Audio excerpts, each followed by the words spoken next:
You ever seen like a boat, like a big boat leave port?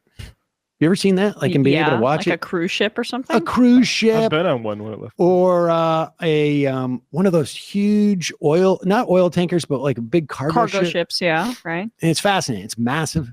And you see it leave and you just see it like slowly disappearing into the into the horizon. Mm-hmm. And on some level, that's sort of like what I feel like is happening with Tulsi Gabbard. It is, the mask off thing. There was never a mask, ladies and gentlemen. Well, it's weird because it's like she put a mask on, but after she went around not having a mask, saying Obama won't blame terrorism on Islam enough, and that sort of thing. Then she put a mask on that said, "I endorse Bernie Sanders," and everyone's like, "She's the most progressive person I've ever seen." Well, she got like life. cachet because she resigned from the DNC over the treatment of Bernie Sanders, and like which. Right, but we should understand there's a limitation to like just blanket criticism of the Democratic Party. There are a lot of online commentators who ride this wave as well when it's not grounded in like actual progressive principles. It might be used as a vehicle for a cynic. Mm-hmm. Right, and let's be clear. You can quit the Democratic Party only because, just like in the same way that you quit another business and you're like, I'm not moving up enough in this organization. Yeah. All of a sudden, it's a problem. And you can find a convenient way to justify said resignation. That helps. Or you should always do that, right? I mean, if you're gonna, she saved face expertly for a few years. Oh yeah. Oh, she maximized, optimized. Yeah.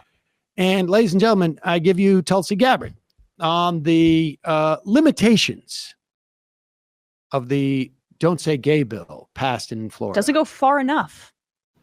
You may have seen in the news recently, or you may be a parent who's experienced how parental rights are under attack all across the country as the government tries to usurp parents' rights and responsibility to raise their own children. And we should all support the Parental Rights and Education Bill that recently passed in Florida, which very simply bans government and government schools from indoctrinating woke sexual values in our schools to a captive audience that is by law required to attend. Pause it for 1 second. But honestly, like, put these words in the mouth of, let's say, Donald Trump Jr. How would they be different? They'd probably be screamed. No. The delivery would be different. I would agree with that. But I mean, if he was saying these things, would anybody even bat an eye? Yeah. Or like you're saying with Joe Rogan when he was dipping his toes in these waters, sounds like Phyllis Schlafly or something like that. Yeah. Like, we shouldn't even have sex ed in schools because it's indoctrination. And I got news for you, folks. Like, yeah, COVID sucked.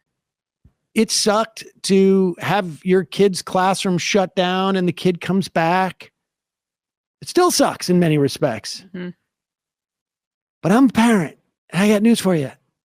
The only parental rights that have been inhibited is that I wasn't inclined to get a babysitter, like a teenage, to babysit, so I could say, like, hey, I'm giving you 3 hours a week. So for the rest of the week, please make sure that you're wearing your mask all the time. Like, no, there's been no inhibition of parental rights whatsoever in this country in terms of children. None. Zero.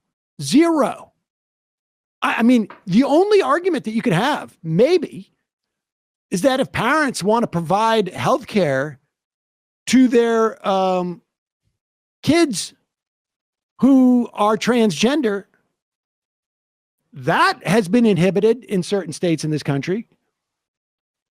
If a parent decides they don't want to become pregnant, that right has been inhibited.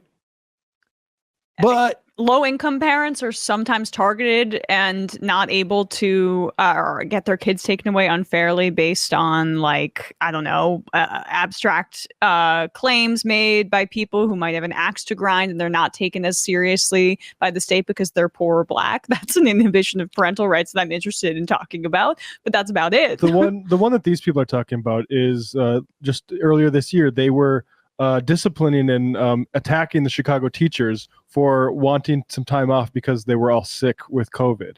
And all like these people and like Dorr were saying the teachers were fear-mongered and they basically need to get their ass back into classes and teach the kids. Now, that's when your rights can get inhibited, even if you're a parent, as long as you're a worker that is supposed to be servicing them. Yep. All right, so go back a little bit and just go back anywhere. I mean, just listen to the words she's using here.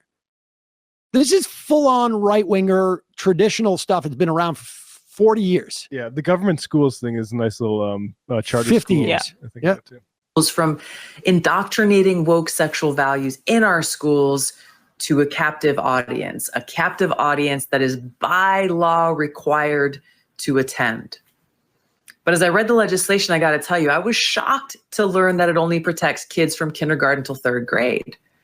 Third grade? What about 12th grade? Or not at all?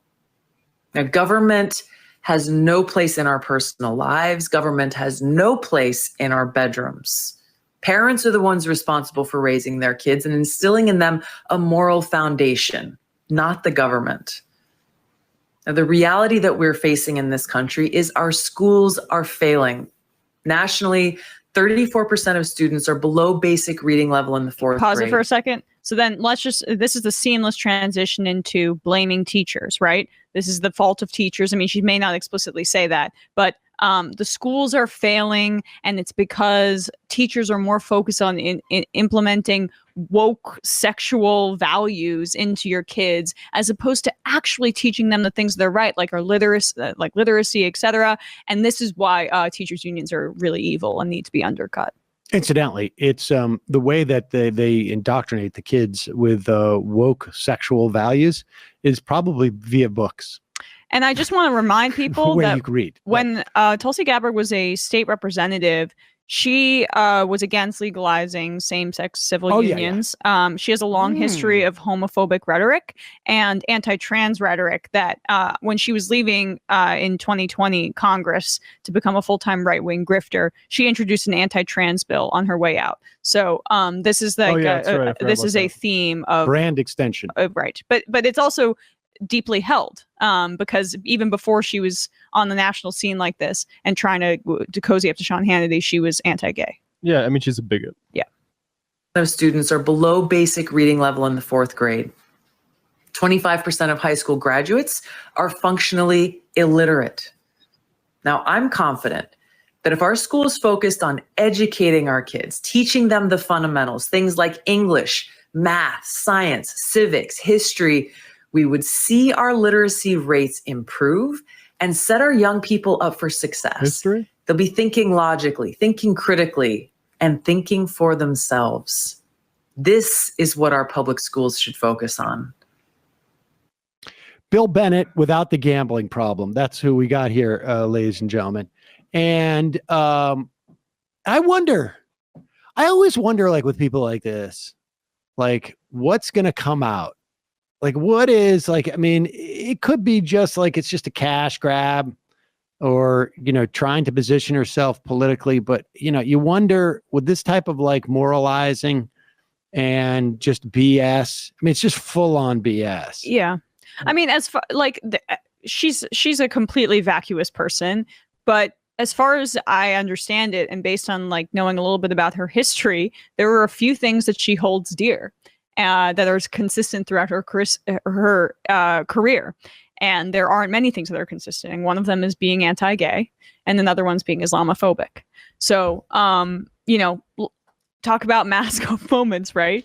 This is it. And she's also it's not Christian fundamentalism, but she's connected to religious fundamentalism. And that's also, a way that her Islamophobia ties in. But yeah, I don't know what her end game is here, but I think she's trying to position herself in the same way that Blackburn is, senator from Tennessee, as a potential female VP candidate for whichever Republican emerges in the presidential field. Yeah, she behaves an awful lot like you would expect somebody who was involved in a anti-Muslim cult. Yeah, check out that piece. It was, I think, either in New York Magazine or the New Yorker. It might be. I think it was New York Magazine. Long form piece about how she essentially was brought up in this bizarre cult that, hated Muslims and also gay people, I believe. So that's where you get those deeply held beliefs.